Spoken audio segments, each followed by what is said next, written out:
Another former WWE superstar headed to AEW. Also, we are going to discuss a contract re-signing for AEW. It's massive. It's good news for AEW. Also, we are going to talk about John Morrison, aka Johnny Elite, his contract status. If you guys want more videos like this, go ahead and subscribe. Actually, let's kick things off with some John Moxley news, because it appears that John Moxley may have re-signed with AEW. Now, it hasn't been formally announced by AEW, which will be interesting to see if AEW actually announces this at all. But Dave Meltzer was talking about this situation on Wrestling Observer Radio, and basically what it comes down to is a lot of the talent that originally signed 3-year deals at the beginning, those contracts are now up.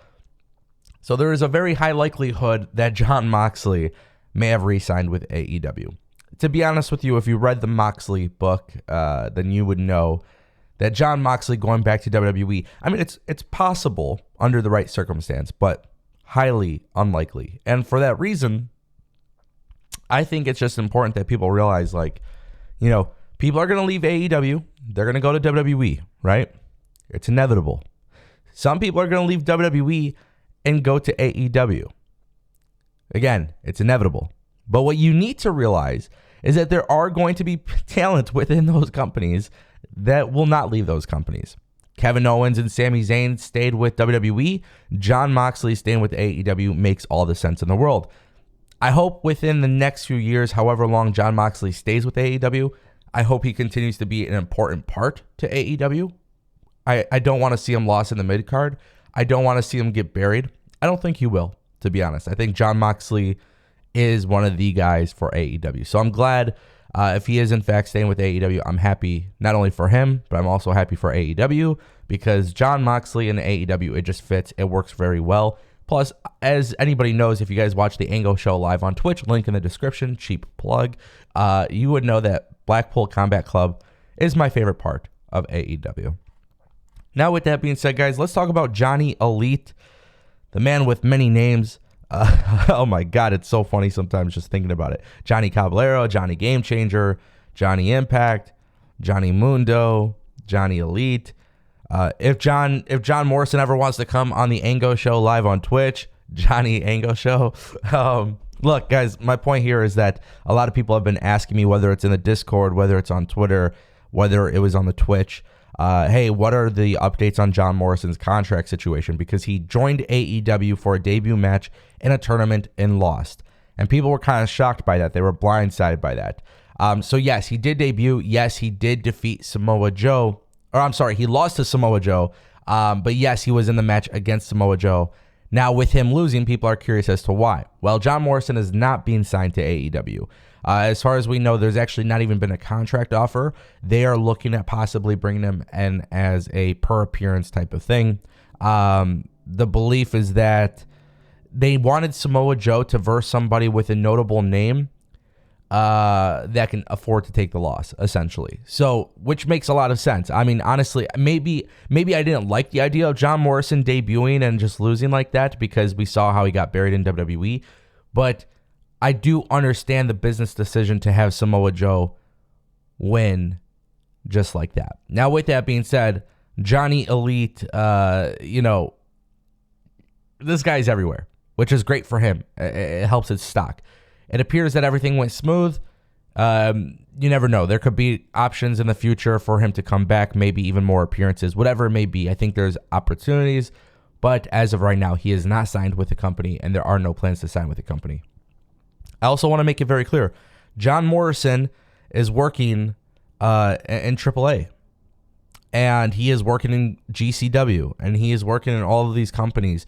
I think what would be unique here, especially because John Morrison is working in AAA, like he's working in Mexico, when they have plans to collaborate again, whether it's in Mexico or in the States, I think John Morrison would be a very valuable option, because people obviously know who he is. So even though he's not a homegrown AAA talent, he's done so much in Mexico over the years, and you combine that with his experience in WWE, It's a valuable asset. So I could see a very good option there.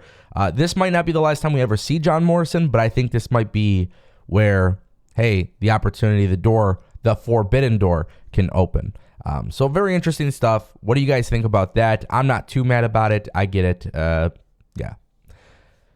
And for the final part of this video, my friends, if you've made it to this part, this is a spoiler. Spoiler. Yes, that's right. It's a spoiler. Very interesting, but on the AEW Rampage tapings, there was a debut. And this former WWE superstar is not one that I have possibly thought about going to AEW once, truth be told. But I'm just giving you ahead of time. It is a spoiler. So if you don't like spoilers, this click off. I'm okay with that. In 3, 2, 1. Big Damo has made his debut for AEW against the Giant Killer, Shawn Spears. Now, the reason why I'm talking about this is because if you've seen AEW Dynamite last night, you know that AEW is all of a sudden trying to turn the chairman into a giant killer. And they did that by him beating up Wardlow, which they're trying to make him seem like a serious threat before the cage match. That's all they're doing. I think that booking decision is a little too late. You should have made him a giant killer for months prior to this to make it a challenge for Wardlow. They didn't. That's a booking decision, they could have worked on differently.